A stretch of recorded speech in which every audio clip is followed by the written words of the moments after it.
हाय दोस्तों, आज हम डाइजेस्टिव सिस्टम के बारे जानते हैं। यानी हम अपने पेट के बारे जानते हैं। जब हम कोई खाना खाते हैं तो उस खाने को कैसे प्रोसेस किया जाता है, उस खाने में से कैसे अहम न्यूट्रिएंट्स को अब्जॉर्व कर लिया जाता है और जो बाकी फुजला होता है उसको बाहर निकाल दिया जाता है। और हमारे पेट की कौन कौन सी बीमारियां होती हैं वो भी जानने की कोशिश करते हैं। चलिए, जब हम कोई भी खाना खाते हैं तो हम खाना हमारे मुंह के अंदर जब आता है तो दांत खाने को चबाते हैं। इसी दौरान हमारे मुंह के अंदर से केमिकल भी निकलते हैं जो खाने को मजीद नरम कर देते हैं। ये मुंह के मसल हैं जो खाने को नरम करने में और चबाने में अहम किरदार अदा करते हैं। उसके बाद खाना हमारा खाने वाली नली में आ जाता है जिसे हम एजोफेगस कहते हैं। ये खाने वाली नली जिसे हम एजोफेगस कहते हैं। इसके बाद जो खाना होता है वो हमारे मैदे में आ जाता है। ये मैदा है हमारा। और इस यहाँ पर मैदे के अंदर से एसिड और दूसरे केमिकल निकलते हैं जो खाने को मजीद जो नरम कर देते हैं। ये मैदे के सिकुड़ने और रिलैक्स होने की वजह से खाना जो होता है वो हमारी छोटी आंत में आ जाता है।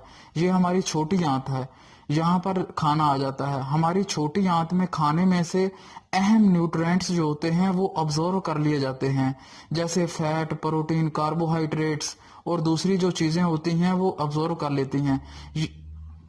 ये सारी छोटी आंत है, ये वाली।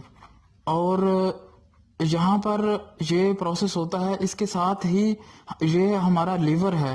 लीवर खाने को हजम करने में अहम किरदार अदा करता है। लीवर से यहाँ से छोटी आंत के अंदर ऐसे केमिकल निकलते हैं जो खाने को हजम कर देते हैं। ये पैंक्रियाज है।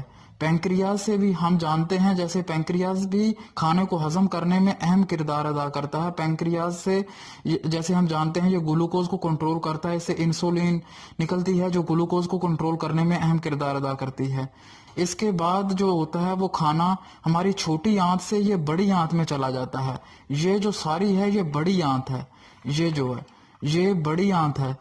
इस बड़ी खाना जो होता है वो बड़ी आंत में चला जाता है। बड़ी आंत जो होती है खाने में से जो न्यूट्रिएंट्स होते हैं ये भी अब्जॉर्व करती है, लेकिन खाने में से जो पानी होता है उसको भी अब्जॉर्व कर लेती है, अहम किरदार अदा करती है। बड़ी आंत जब सिकुड़ती और रिलैक्स होती है, सिकुड़ने और रिलैक्स होने की वजह से खाना जो होता है वो आगे की तरफ मूव करता रहता है।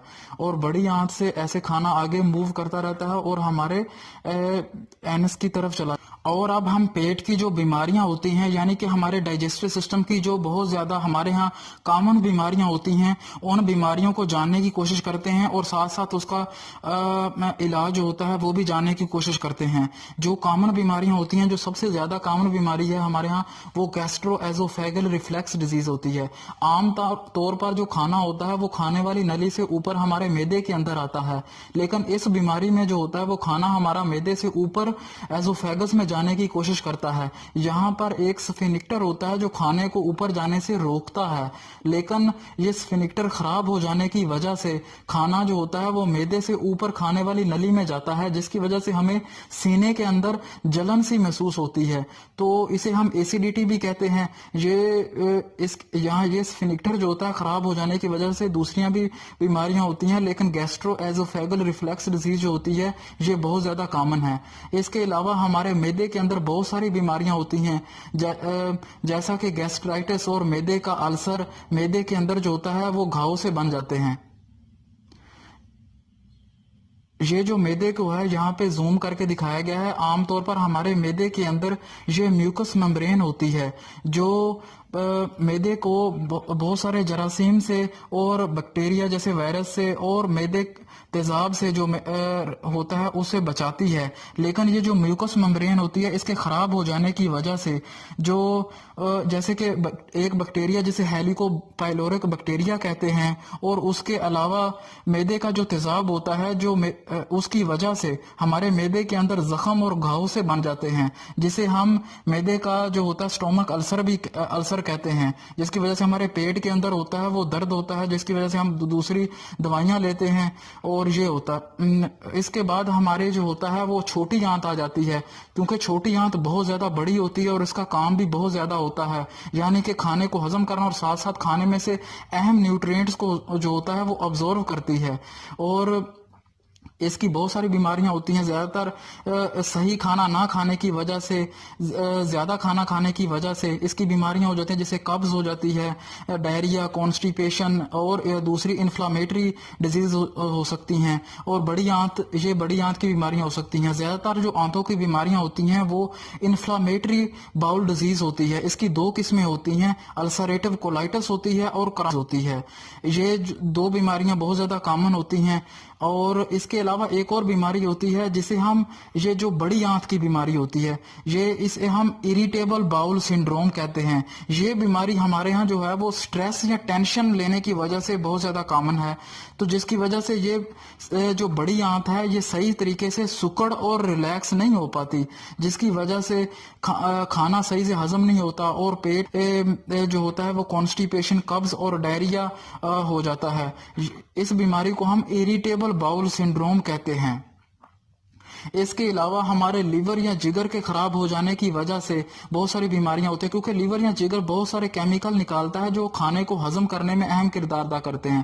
یہ سارے کیمیکل ہماری چھوٹی آنت میں آ کر کھانے کو ہضم کرتے ہیں، لیکن لیور جب فیٹی ہو جاتا ہے، لیور کا سائز بڑھ جاتا ہے، اس کی وجہ سے لیور کے اندر جب کوئی انفیکشن ہو جاتا ہے، ہیپاٹائٹس کی وجہ سے، لیور سرہوسس کی وجہ سے یا لیور کینسر کی وجہ سے لیور صحیح سے کام نہیں کر پاتا، جس کی وجہ سے ہمارے آنتوں کی بیماریاں ہوتی ہیں۔ اس کے علاوہ ہمارا جو پینکریاز ہے، ہم جانتے ہیں پینکریاز بہت سارے کیمیکل نکالتا ہے جو کھانے کو ہضم کرنے میں ایک اہم کردار ادا کرتے ہیں۔ پینکریاز کے خراب ہو جانے کی وجہ سے بھی بیماریاں ہوتی ہیں۔